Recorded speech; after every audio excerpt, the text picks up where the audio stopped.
w scenie u króla Kaszub. Niedalek Lomberga je góra.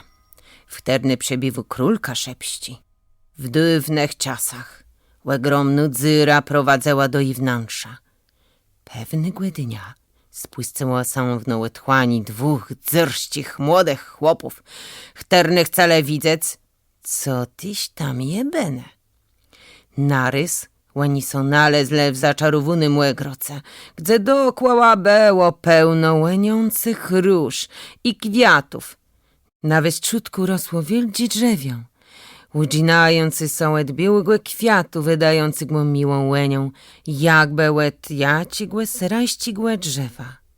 Za łegrodą rozpłyscerała są z lunu łąka, łetoczonu w kół krzama, w ternach było pełno ptychów śpiewających.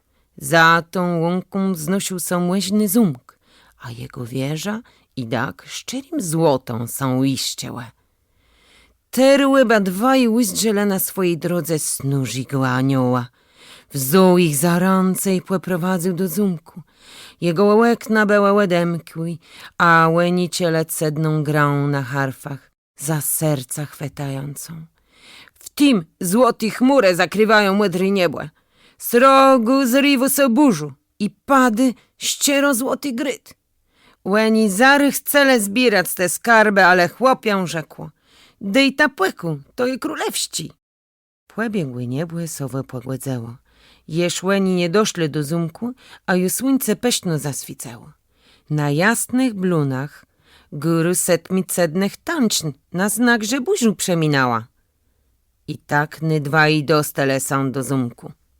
W szerocim dworcu stoił złoty trun, a na nim sedził stary król Kaszepści.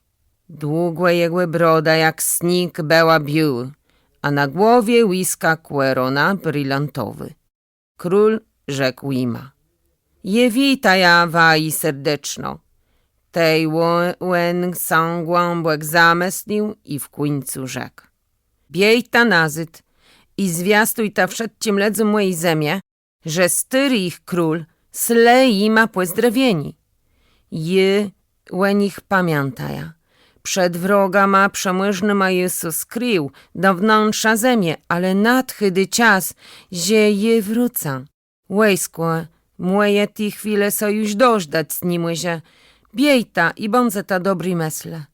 A na znak moich słów królewścich westa ten złoty piestrzyń. Tak ti dwaj pedle nakłelana przed tym dobrym styrym królem i długłe płakale. W końcu no chłopią ich wyprowadzało i tak łeni prześle nazyt na ziemię. To wszystko łeni łepowiedele i lud sam baro cesił.